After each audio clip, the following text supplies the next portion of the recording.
The evening rain drummed steadily against the glass towers of downtown Atlanta, washing the streets in blurred reflections of red taillights and glowing storefront signs.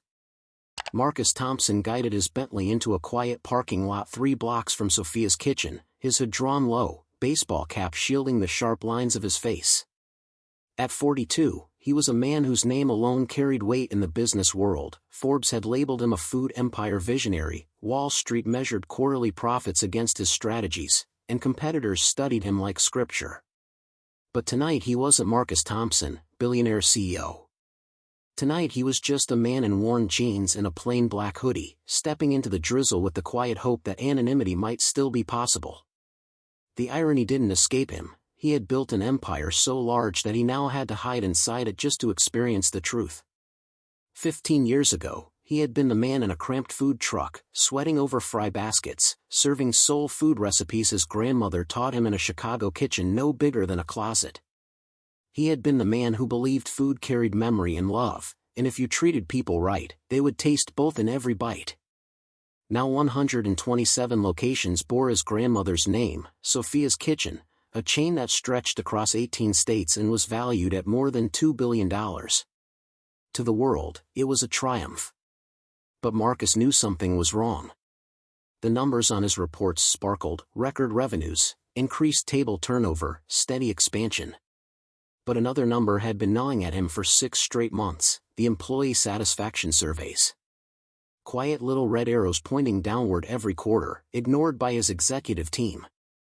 They had waved their hands and dismissed them with corporate language, industry-wide staffing challenges, post-pandemic adjustments. But Marcus knew better. When employees stopped complaining, it wasn't because problems disappeared. It was because they had stopped caring. And when people stopped caring about Sophia's Kitchen, something sacred was slipping away. The flagship location stood waiting, the original Sophia's Kitchen where it had all begun. Once a warehouse, now transformed into a beacon of warm brick, iron beams, and soft amber lights spilling out onto the wet street.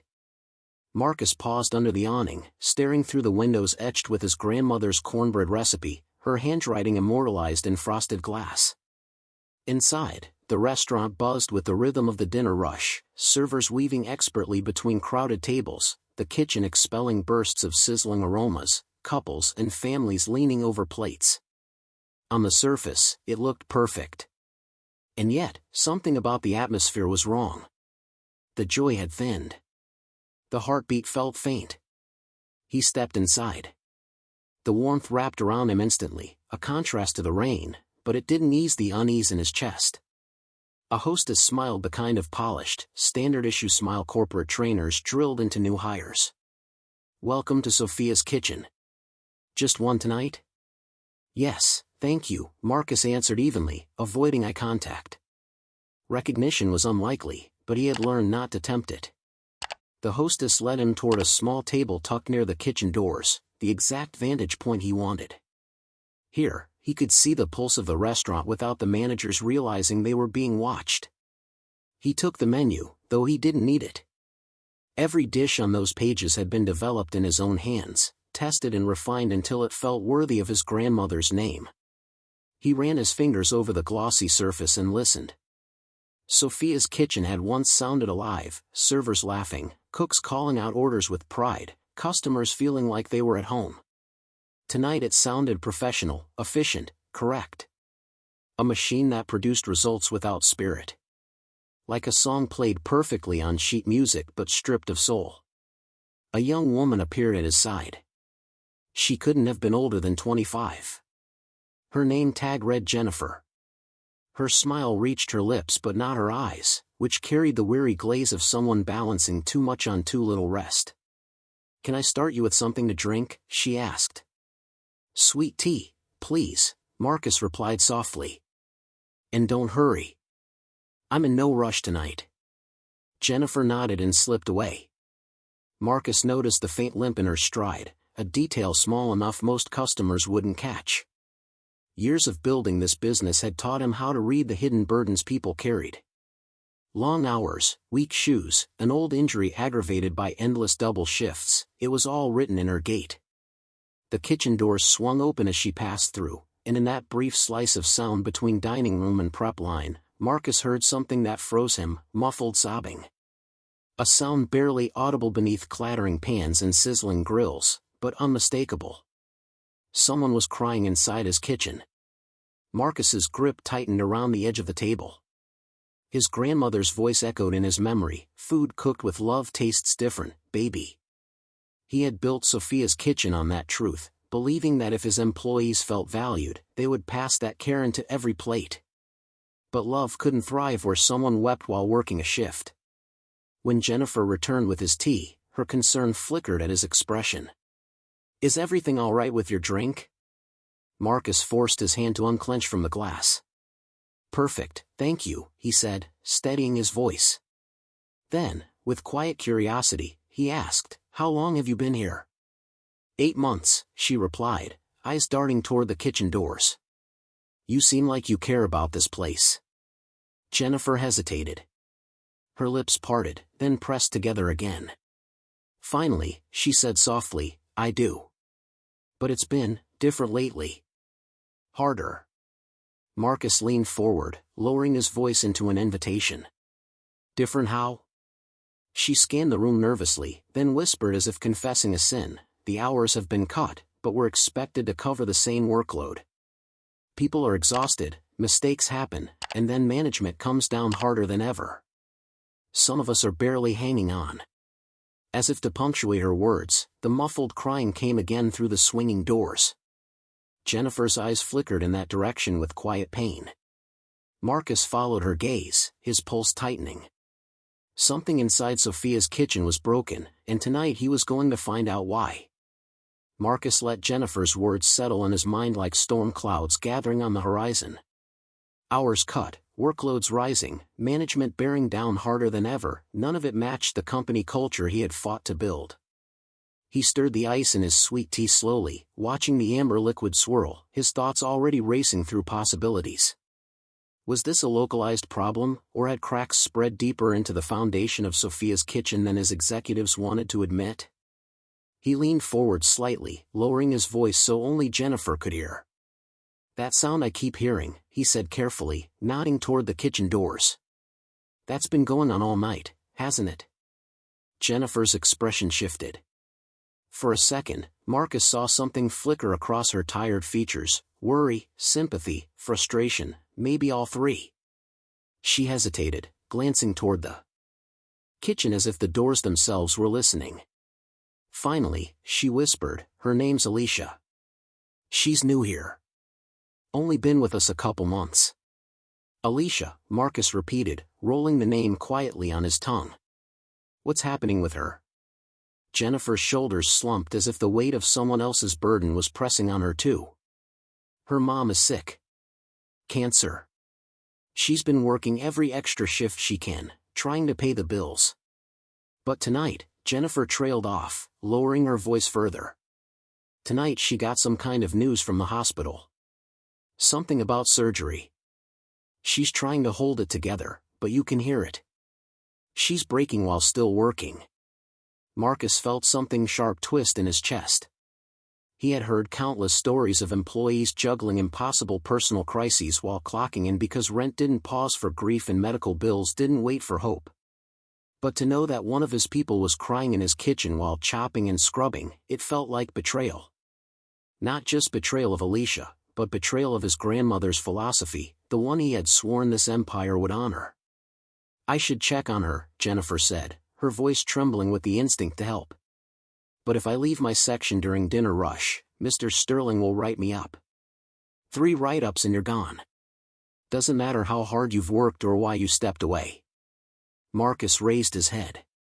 "Sterling?" "David Sterling. The general manager here.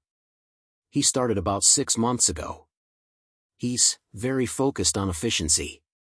She spoke the last word with a bitterness that made Marcus understand everything she wasn't saying. Marcus nodded slowly. He knew Sterling's name.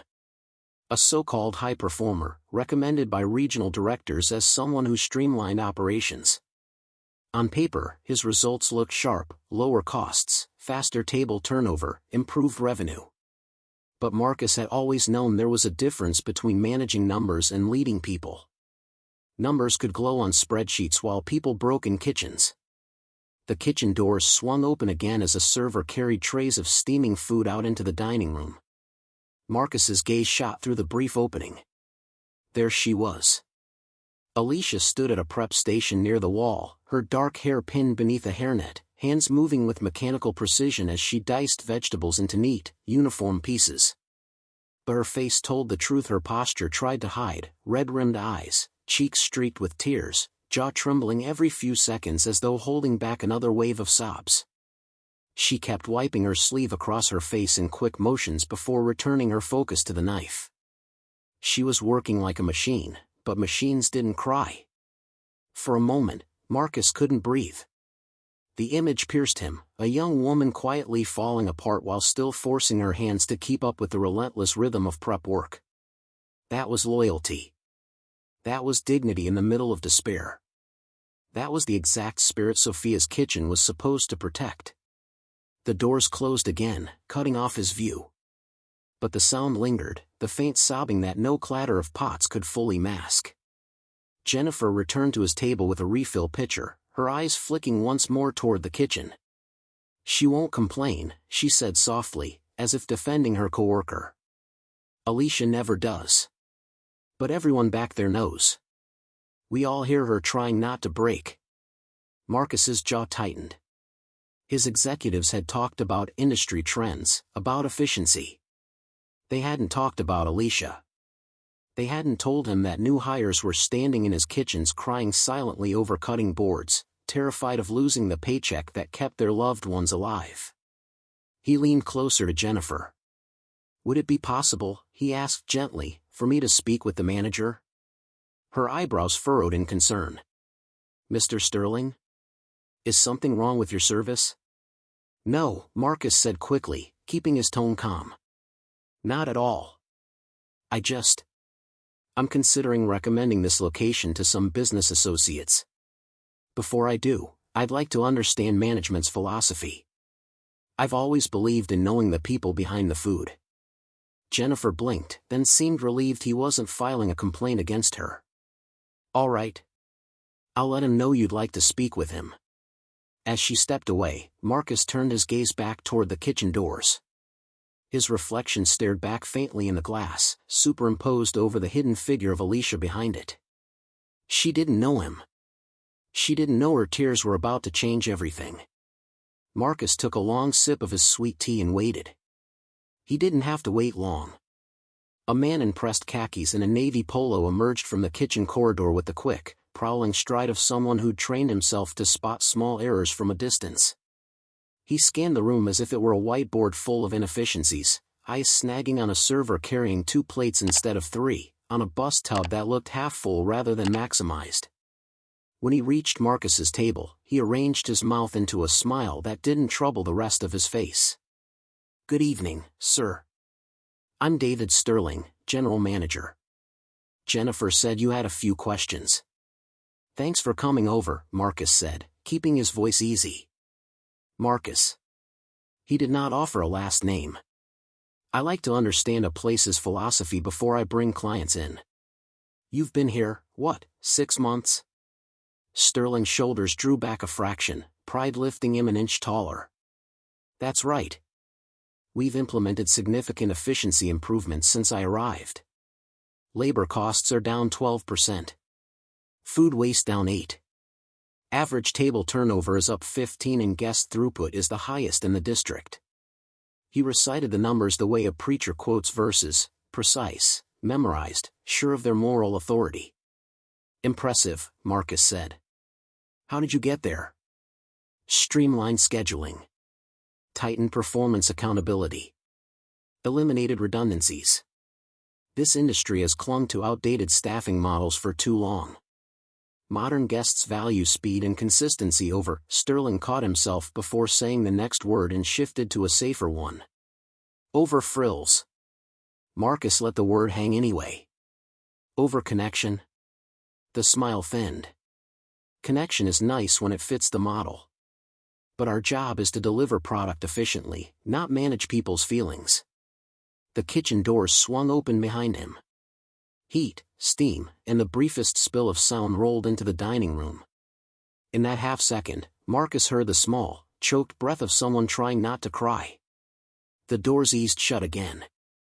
Sterling didn't so much as flick an ear. "What about your team?" Marcus asked, eyes steady. "How are they adapting?" "As with any change, there's a range," Sterling said. "Most do fine with proper supervision. A few require additional coaching." His gaze lasered past Marcus's shoulder toward the server station. The restaurant sector attracts workers who struggle with professional discipline. Consistent standards protect the brand. Marcus followed his glance. The servers at the station were working quickly, faces pinched with concentration. One, Jennifer, looked toward them and then away just as quickly, like someone avoiding a flare. He turned back to Sterling. "And retention? Recruiting and training aren't cheap." "Turnover is a cost of doing business," Sterling answered, already rehearsed. "It's more efficient to replace underperformers than to carry them. Expectations and consequences. That's what keeps a team aligned. Expectations and consequences." Marcus could hear the cadence of meetings, the jargon of slides, the kind of neat logic that made spreadsheets glow while human beings eroded in place. He had sat through 1,000 versions of this pitch from people who believed restaurants were assembly lines with candles. His eyes drifted past Sterling to the wall where the employee board used to hang. Back in the early days, Sophia's Kitchen had a tradition called passing the spoon, a handwritten card where one employee recognized another for an act of care. The board here was bare drywall now.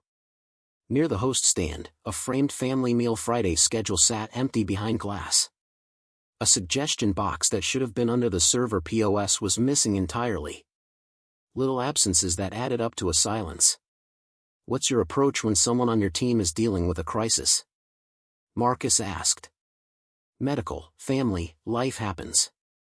How do you handle that while maintaining standards?" "We sympathize," Sterling said, and he said sympathize like a checkbox. "But personal issues cannot interfere with professional obligations. We document, we coach, we move through progressive discipline if necessary. A business can't run on exceptions." "And if the person is still doing the work," Marcus said, voice mild, "just hurting while they do it. Emotional instability is a performance risk. Guests shouldn't have to witness anyone else's drama. If an employee can't compartmentalize, they may not be suited to service." The doors fluttered again. Marcus kept his face still, but he saw the prep line in a quick, layered image, the gleam of stainless, a row of pans, a cutting board, a young woman with a hairnet and trembling shoulders working a knife as if the blade itself were a life raft. The sight left a small cut inside him, clean and aching. He set his glass down carefully. "What drew you to running restaurants, Mr. Sterling?" "Operational optimization," Sterling said without hesitation. "I did my MBA in systems streamlining. Hospitality is full of sentimentality masquerading as best practice. With proper KPIs and disciplined labor utilization, margins can be dramatically improved." Sentimentality. Marcus felt his grandmother's name move inside his chest like a bird ruffling its wings. The woman who taught him to salt by feel and to look a dishwasher in the eye and say thank you had never been sentimental. She'd been strong. She'd been clear. She believed that food was work and love braided together, and that if you cut one strand, the rope broke. "You've made a lot of changes," Marcus said softly. "Do you ever worry about what you lose that can't be measured?"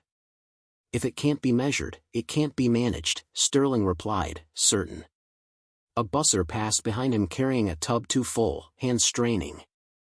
Sterling's eyes snapped toward it, and the busser wilted a little under the glance.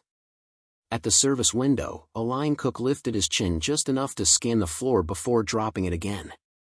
Everyone here moved like they were being watched, not seen. Marcus leaned back, letting silence lap at the edges of the table until it tugged. "I appreciate the overview. One last thing, how do you define success tonight?" "Not this quarter. Tonight. Meeting covers without overtime," Sterling said. "Hitting ticket times. 0 comped meals. Clean clothes. He checked them off invisibly. That's a successful service.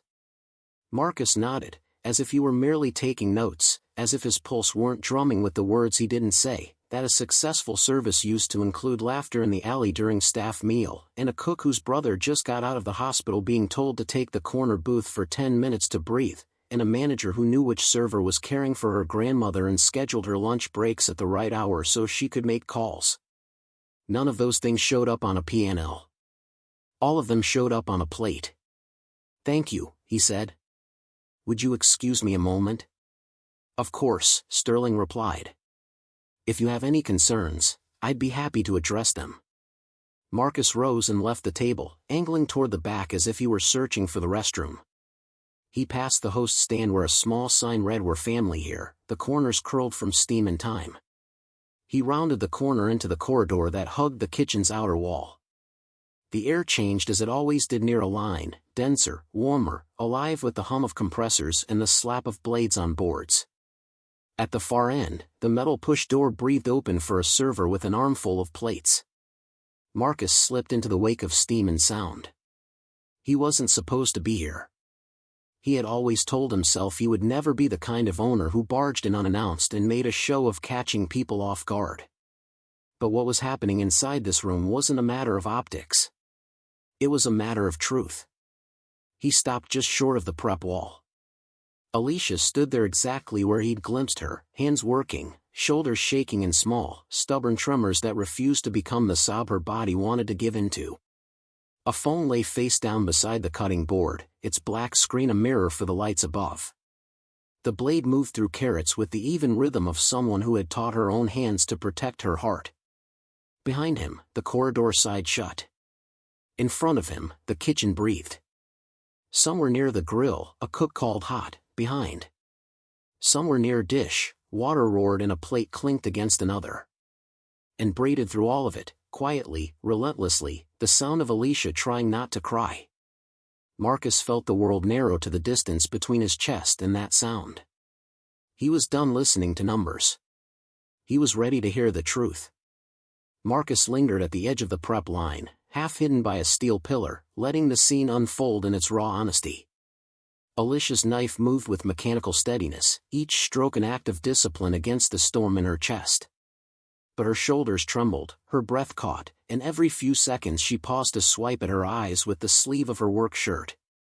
Her phone buzzed against the stainless counter, vibrating with a small, insistent rattle. She froze, looking around as though the act of answering it might be a crime.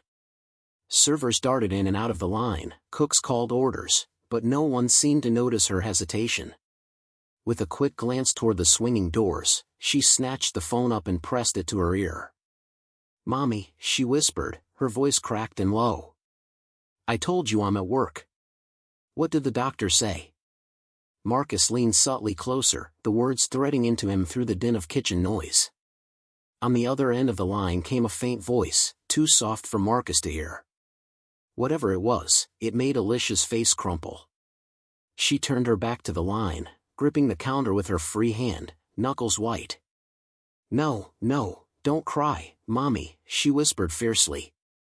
"We'll figure something out. Just tell me, how much did they say for the surgery?" There was a pause. A long one. Marcus saw her knees weaken, her hand pressing harder against the counter to keep from sinking.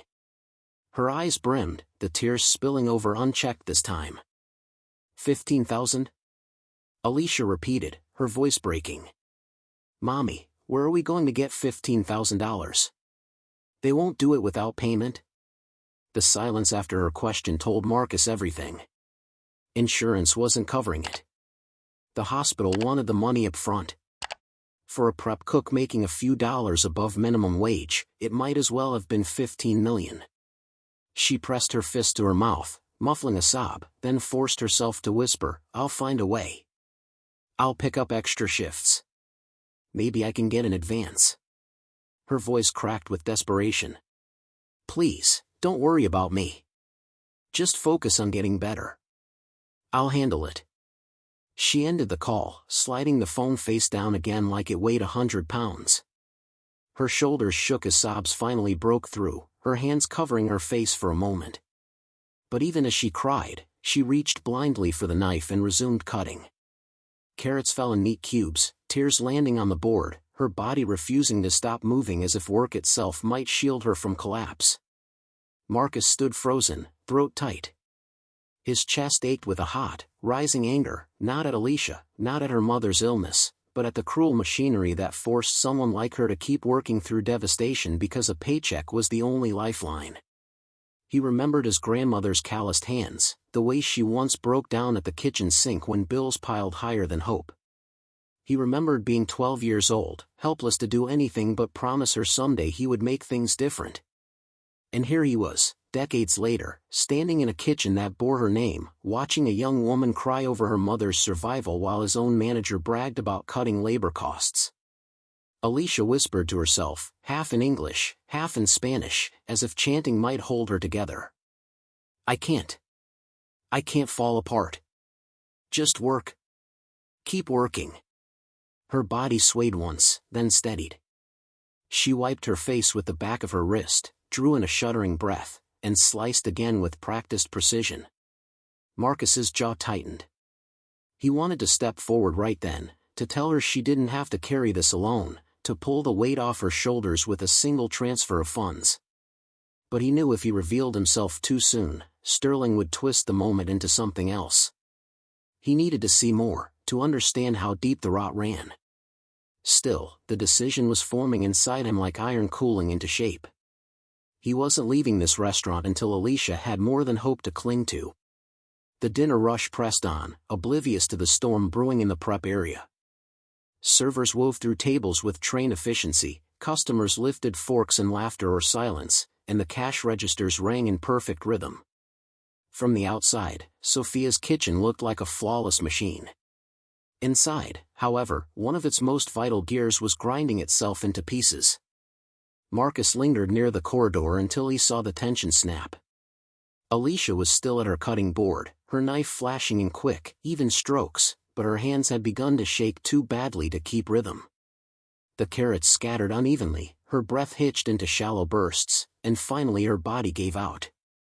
She slid down the prep counter, collapsing onto the tile floor, her back pressed against the cold steel as sobs tore free from the cage she'd built around them. I can't do this, she gasped, half in English, half in Spanish. Mommy needs the surgery, and I don't have $15,000, and if I lose this job, her voice fractured into broken syllables. Two servers rushed in, one of them Jennifer, abandoning her section without hesitation. She knelt at Alicia's side, pressing a glass of water into her trembling hands. Breathe, Alicia, just breathe. You're not alone. We'll figure something out, okay? Another cook placed himself between her and the door, shielding her from the dining room's view. It was instinct, unplanned, this staff, underpaid and overworked, closing ranks to protect one of their own. Their faces carried the raw mix of fear and defiance that Marcus recognized from his earliest days, people who had little, but gave everything to each other. He felt his throat tighten. This was what Sophia's kitchen was supposed to be. A family. A refuge. Not a place where someone collapsed over the weight of choosing between a paycheck and a parent's life. The moment shattered when Sterling's voice cut through the air like a blade. What's going on here? His tone carried no concern, only irritation, like someone arriving to scold children for spilling milk. The staff stiffened, forming an instinctive shield around Alicia, but Sterling's eyes narrowed as he stepped closer. Alicia just got some bad news about her mom, Jennifer said cautiously, still crouched beside her. She just needs a minute. Sterling raised a hand, silencing her. This is exactly what I've been talking about. Personal drama bleeding into professional space. This is unacceptable in front of customers. His gaze cut to Alicia, trembling on the floor. Stand up. Either get back to your station or clock out. But this performance ends now. A ripple of anger surged through the room. Marcus felt it vibrate from the staff around him, though none dared speak. Alicia tried to push herself up, fumbling against the counter, her face streaked with tears. I'm sorry, Mr. Sterling. I just got the call, my mother needs surgery, and I don't know how. Sterling's voice sharpened. Your mother's medical problems are not my concern. Your job performance is. If you can't separate your personal life from your work responsibilities, then you're not suited for this environment.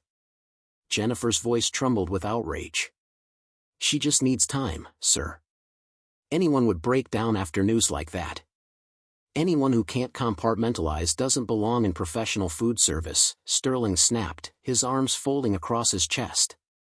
He looked at the circle of employees standing protectively around Alicia and sneered. All of you should think carefully about where your loyalties lie. To this company, or to excuses. The words sucked the air out of the room. Employees exchanged silent glances, rage and fear colliding in their eyes. Marcus felt heat rising in his chest, fury he had kept banked for too long bursting like flame on dry wood. He had listened long enough. He had heard the numbers, the excuses, the cold efficiency that stripped people down to metrics. Now he was staring at the truth, a young woman sobbing on the floor, her coworkers defending her humanity, and a manager who saw none of it as worth saving. Marcus stepped forward, pulling the cap from his head. His dark eyes locked on Sterling with a quiet authority that made the chatter die instantly. Actually, he said, his voice steady but carrying weight, what I see is an employee who kept working through devastating news because she didn't want to fail her team. That's not weakness. That's dedication. And it's exactly the kind of person this company needs.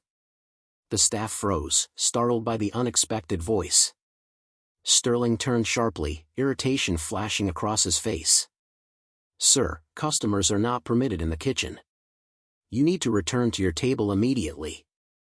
Marcus smiled, though it was more steel than warmth. He took another step forward, letting recognition dawn in Sterling's eyes. I don't think you understand, Marcus said, his voice dropping into S. Omething deeper, something final. You have no idea who you're talking to, Mr. Sterling. The kitchen went silent, the sound of grills and fryers suddenly background to a moment that felt larger than walls. The kitchen hung in silence, broken only by the hiss of a grill and the drip of water from the dish pit. Every pair of eyes had turned toward Marcus, waiting for what came next. Sterling's face twitched with annoyance as he squared his shoulders. Sir, I don't know who you think you are, Sterling said coldly, but this is an internal matter. Guests aren't allowed back here, and I will have to ask you to leave immediately. Marcus didn't flinch. He removed the plain work jacket he'd been wearing, revealing the tailored shirt beneath, and slipped the cap fully from his head. The gesture was simple, but the effect rippled like a stone dropped in still water. Recognition dawned in Jennifer's widening eyes first, then in the cook's, then in the stunned hush that spread through the room. I'm Marcus Hale, he said evenly. Founder and owner of Sophia's Kitchen. A collective gasp broke from the staff. Some stared in disbelief, others with sudden relief. Sterling froze, the color draining from his face. His mouth opened, then shut again as if words had abandoned him. Marcus stepped closer, his voice carrying not as a guest's but as the man who had built these walls from a dream. When I started this company, it was with one promise, that no one who worked in my kitchens would ever feel like they were less than family. And tonight, I find one of my own on the floor, breaking under a weight no one should have to carry alone. Alicia lifted her tear-streaked face, her eyes wide with shock and confusion. She stammered, "Why, you're the owner." Marcus crouched down so he was eye level with her, softening his tone. Yes. And I'm here because I needed to see for myself what this place had become. You don't have to hide anymore. Tell me what's going on. Her hands trembled around the glass of water, but something in his calm steadiness gave her permission to speak. Her voice came in broken fragments. My mother, she's sick. The doctors said she needs surgery, but it's $15,000. I don't have anything close to that. I thought if I just worked harder, picked up more shifts, maybe, her voice cracked. Maybe I could keep her alive. Jennifer's eyes burned with tears. She's been carrying this for weeks. Sterling told her she couldn't take time off, that if she couldn't keep up, there were others waiting to take her spot. A murmur of agreement spread through the kitchen. Other employees nodded, some whispering their own frustrations: cut hours, impossible schedules, fear of retaliation if they spoke up. Marcus's jaw tightened. He rose slowly, turning his full gaze on Sterling, whose composure was slipping by the second. Is that true? You told her she was replaceable while she was fighting to save her mother's life? Sterling bristled, forcing authority back into his voice. With respect, Mr. Hale, my job is to keep this location profitable. Sentiment doesn't pay the bills. We can't afford to bend rules for every personal sob story. Standards must be maintained. The words landed like ice. Marcus took a step closer until there was no air left between them but the truth Sterling had been hiding behind numbers. His voice dropped, low and sharp. Standards? Marcus said. Standards are feeding 100 families every week because they trust us. Standards are treating a dishwasher with the same dignity as a guest in the dining room. Standards are knowing that behind every uniform is a human being whose life matters more than a balance sheet. Sterling opened his mouth again, but Marcus cut him off. You've forgotten what this place was built on. You reduced people to headcount and percentages. You called compassion a liability. He gestured toward Alicia, still trembling but upright now, supported by her coworkers. And tonight, you proved you don't understand what Sophia's kitchen even means. The staff stood frozen, their hearts pounding between fear and awe. For the first time in months, they saw someone stand against the cold arithmetic that had stolen their spirit. Marcus's voice softened, but it carried through the room with the gravity of a promise. Alicia, you will not lose your job. You will take the time you need with your mother, and this company will stand with you. Do you hear me? Her lips trembled as tears spilled anew. She nodded quickly, whispering, "Thank you. Thank you." He turned back to Sterling, his expression unreadable. And as for you, we're not done yet. The air was electric now, every employee sensing a reckoning was coming. The man who had built the empire was no longer hidden, and the numbers man who thought himself untouchable was about to learn the weight of his own choices. The kitchen air was so still it felt like the entire building had stopped breathing. Sterling's face twitched between red anger and pale panic, caught like a man watching his empire crumble. The staff clustered behind Alicia, their silence no longer fearful but waiting, hungry for someone to finally say what they had all lived through. Marcus folded his arms, his tone calm but sharp as a blade. Mr. Sterling, I've been hearing reports of cost-cutting, but the numbers never told me the full story. So let's talk plainly. Did you cut hours and stretch shifts without overtime pay? Sterling cleared his throat, eyes darting around the room. We adjusted schedules to maximize efficiency. Everyone was still compensated fairly. Jennifer's voice shot across the room before Marcus could respond. Fairly? You sent 3 servers home mid-shift last week so you wouldn't pay out full wages. You told us to clock out before cleaning just so the labor report would look cleaner. A murmur of agreement rippled through the staff, small confirmations, whispered truths, hands clenching at their sides. Marcus raised an eyebrow, his gaze never leaving Sterling. Is that true?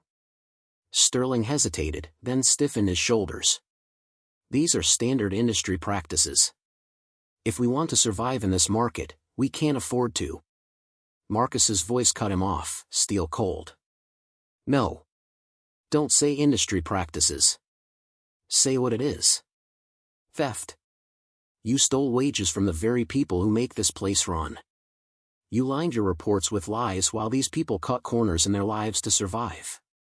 The words cracked through the room like thunder. Sterling opened his mouth, but Marcus stepped forward, his presence towering. I built this company in my grandmother's name. She scrubbed kitchens on her knees so her children could eat. Do you think I would ever let someone dishonor her legacy by grinding down workers into nothing but numbers? Sterling faltered, his voice shrinking. Mr. Hale, if you'll just allow me to explain. You've explained enough, Marcus said firmly. He turned, sweeping his gaze across the staff. From this moment forward, David Sterling is relieved of his position. Effective immediately. The room exhaled at once, some in gasps, some in stunned laughter, some with tears in their eyes. Jennifer pressed a hand to her mouth, while Alicia stared as if unable to believe what she'd heard. Sterling sputtered, his composure gone. You can't just. Marcus's voice rose, ringing with finality. I can. And I just did. Security will escort you out, and a full audit will follow. Pray your actions don't warrant legal consequences, because if even $1 was stolen from these people, I will see it returned with interest, and see you answer for it. The silence that followed was broken only by the sound of Sterling's shoes retreating across the tile, the weight of his downfall trailing him out the door. Marcus turned back to Alicia, who was trembling again, this time not from despair, but from the sudden flood of relief.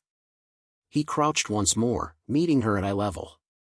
Your mother's surgery, he said gently. Consider it covered. The company will pay the full amount. Her hands flew to her mouth, her eyes widening in shock.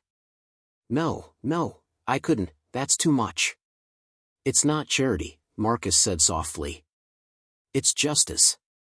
You've given more than your share. Now it's time someone stood for you. Tears streamed down her face as she whispered, I don't know how to thank you. You already did, Marcus replied, his voice thick with emotion. By showing up. By proving that strength isn't about never breaking, but about breaking and still trying. That's the heart of Sophia's kitchen. That's why we'll survive.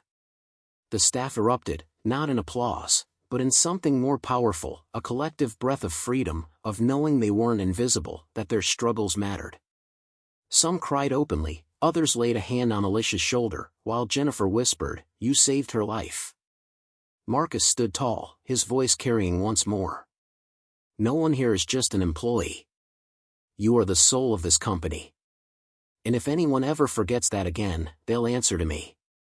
For the first time all night, Alicia's sobs softened into something else, hope. The kitchen didn't return to normal that night. It became something better. Alicia, still trembling, was gently helped to her feet by Jennifer and another cook. The weight that had pressed on her shoulders for weeks seemed to lift in an instant. Her tears no longer carried despair, but release, the kind that comes when a burden you thought was yours alone is suddenly carried by many. Marcus stood at the center of the room, his gaze moving from face to face. Each one held exhaustion, yes, but also a glimmer of something he hadn't seen when he walked in that evening, trust. This ends tonight, he said, his voice steady, measured, but filled with conviction. From now on, hours will be respected. Pay will be honest. And no one, will ever be told they're replaceable again. Not here. A ripple moved through the staff.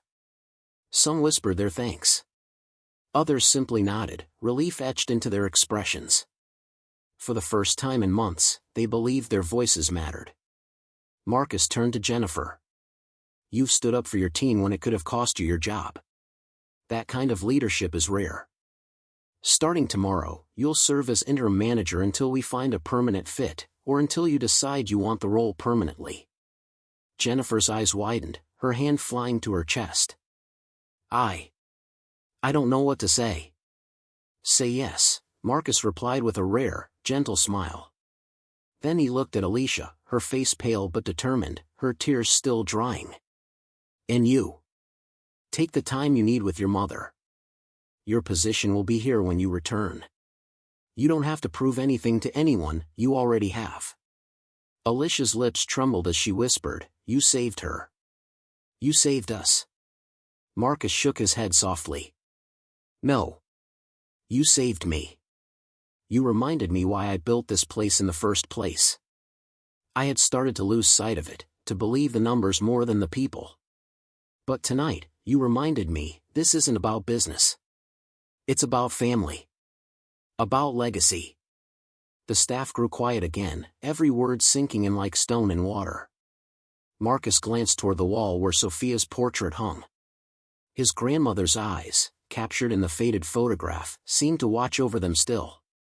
He felt her presence in the air, in the courage of Alicia's tears, in the unity of his team.